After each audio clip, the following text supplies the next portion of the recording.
Nefropatía diabética, eh, grupo 503, equipo 5.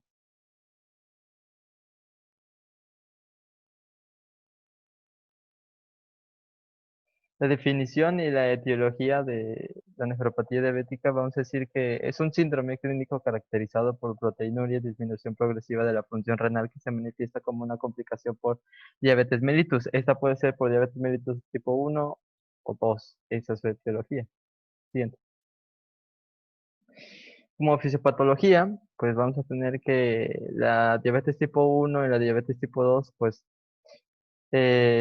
fisiopatológicamente, pues nos van a dar una hiperglucemia.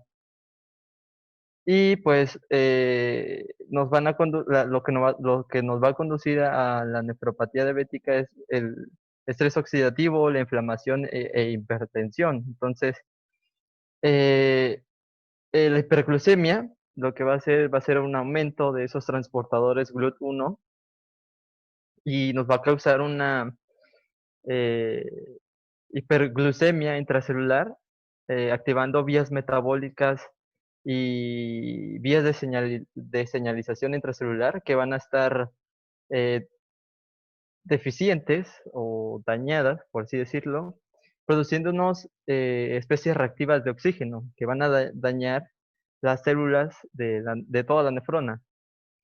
Entonces también vamos a tener la activación de la proteína C reactiva, así como los productos avanzados de glicosilación, los AGEs y la angiotensina 2. Entonces todo esto nos causa daño endotelial, así como afectación en la función proteica, aumento en la proliferación celular, va a haber hiperplasia y también va a haber hipertrofia.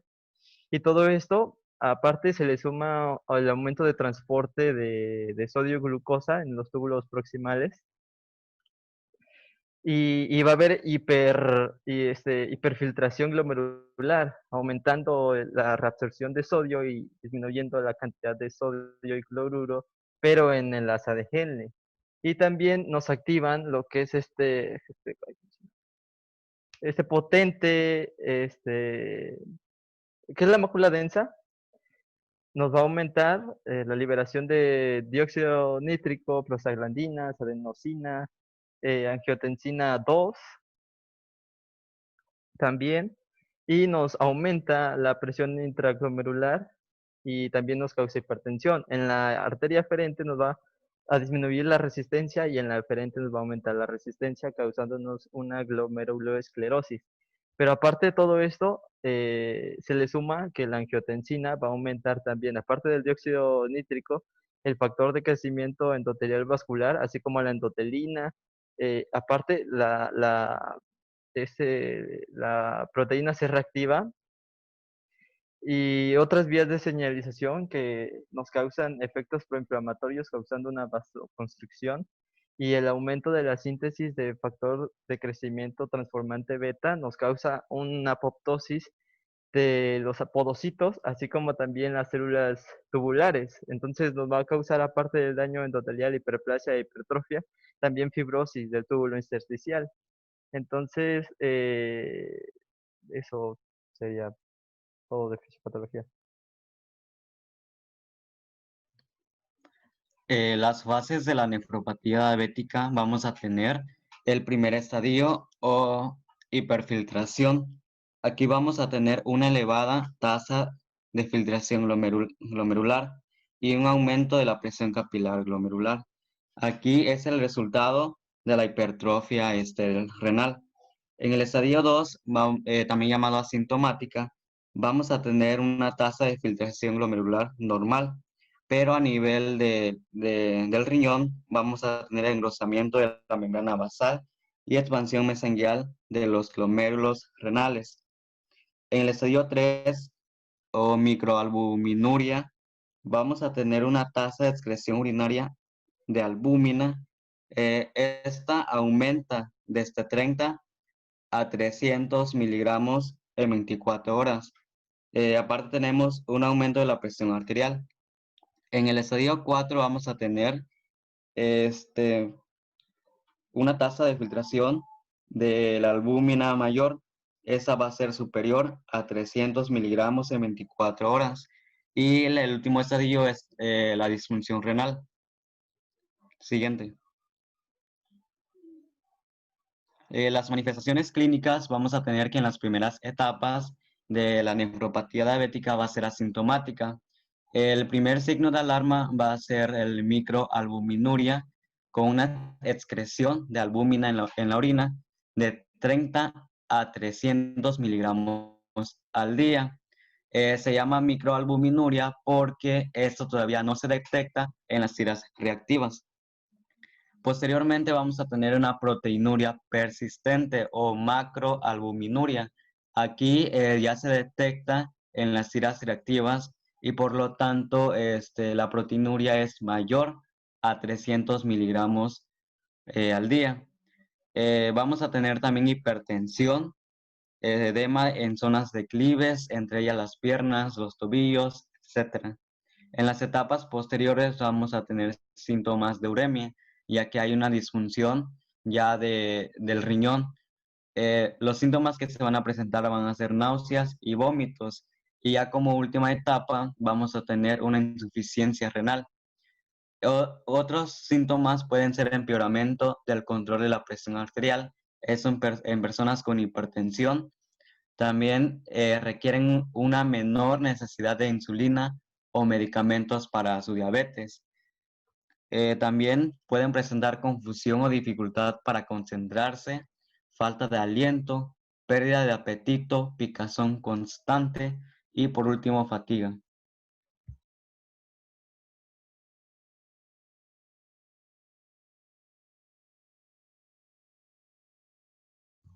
Diagnóstico.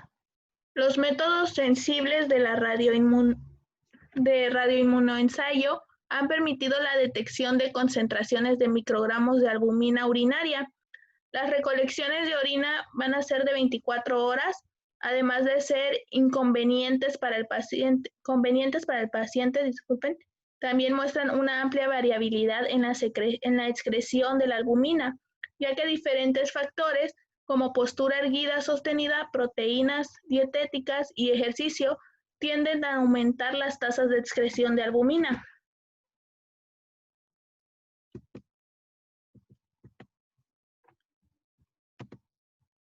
En las muestras de orina aisladas, tomadas a la primera hora de la mañana, debe tener una proporción de microgramos por litro contra la creatinina, que es miligramos por litro.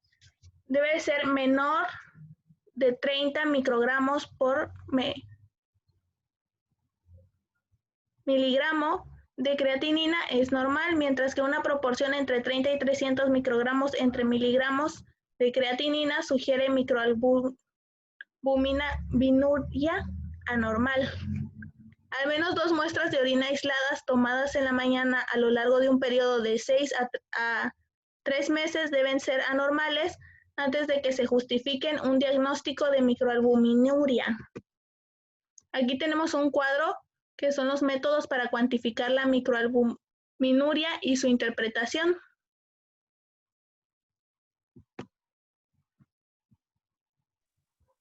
Diagnóstico de certeza. Dado que la asociación de proteinuria y lesiones retinianas de origen diabético ha demostrado una gran especificidad en el diagnóstico de la afección renal de origen diabético, se acepta habitualmente este criterio como suficiente para establecer el diagnóstico de certeza.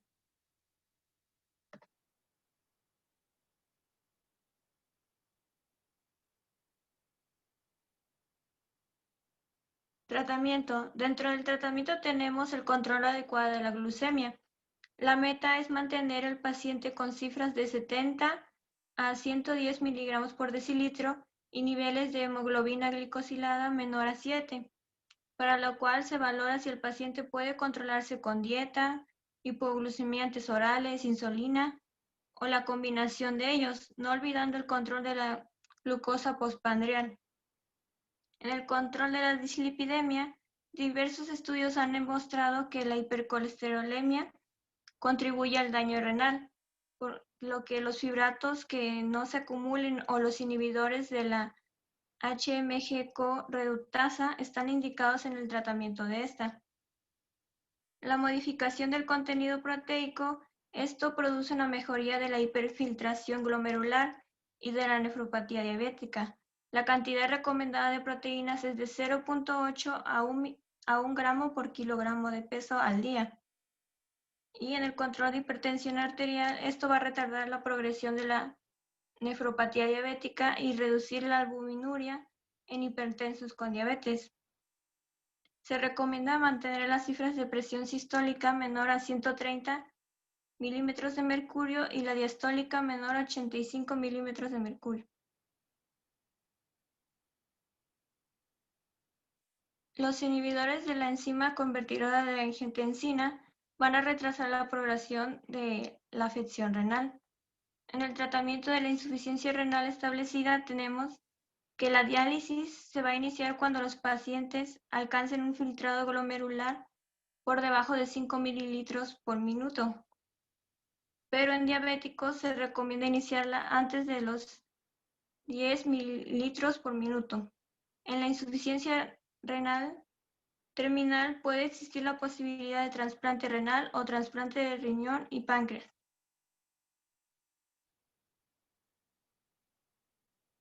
Y en esta tabla se muestran los distintos tipos de diálisis con sus ventajas e inconvenientes. Siguiente. Pronóstico. El pronóstico es bueno para los pacientes que se tratan y se controlan de forma meticulosa. Sin embargo, estos cuidados a menudo son difíciles en la práctica y la mayoría de los pacientes pierden lentamente la función renal. Incluso una prehipertensión o la hipertensión de grado 1 puede acelerar la lesión. La enfermedad arteriosclerótica sistémica predice un aumento de la mortalidad. Caso clínico. Tenemos el caso clínico de un hombre de 60 años con antecedentes personales de diabetes mellitus tipo 2, con más de 20 años de evolución, inicialmente en tratamiento con antidiabéticos y en los últimos 5 años con insulina con mal control metabólico. Tenía retinoplastia diabética no proliferativa, exfumador de 30 cigarrillos al día hace 5 años. Acude a urgencia refiriendo edema generalizado de un mes de evolución, disnea de medianos esfuerzos y nocturia de 2 a 3 veces. En la exploración física, el paciente tenía un buen estado general, estaba consciente y orientado.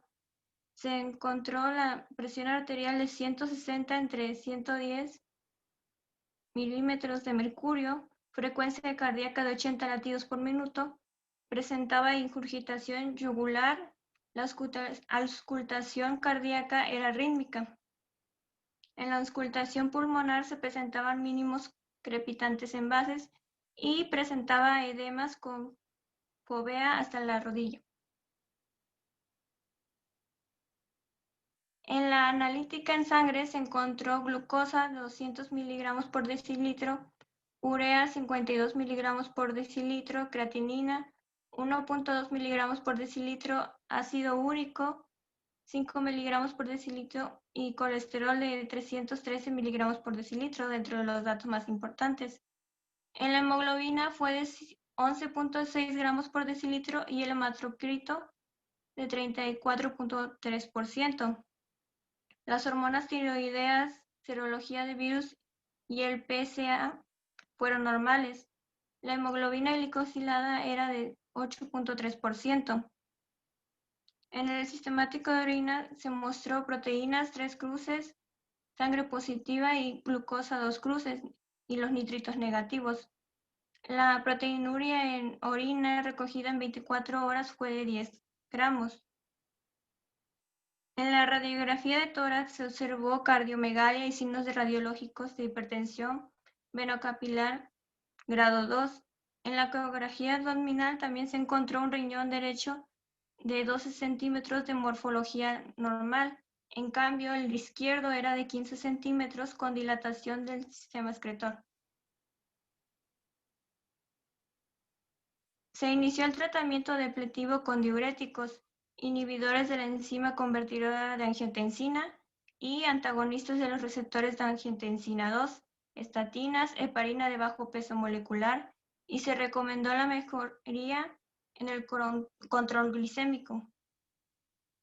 Debido a la hidronefrosis del riñón izquierdo provocada por el síndrome de la unión pielo-ureteral, se realizó pieloplastia y se colocó una nefrostomía percutánea en el riñón izquierdo. El paciente fue diagnosticado con nefropatía diabética.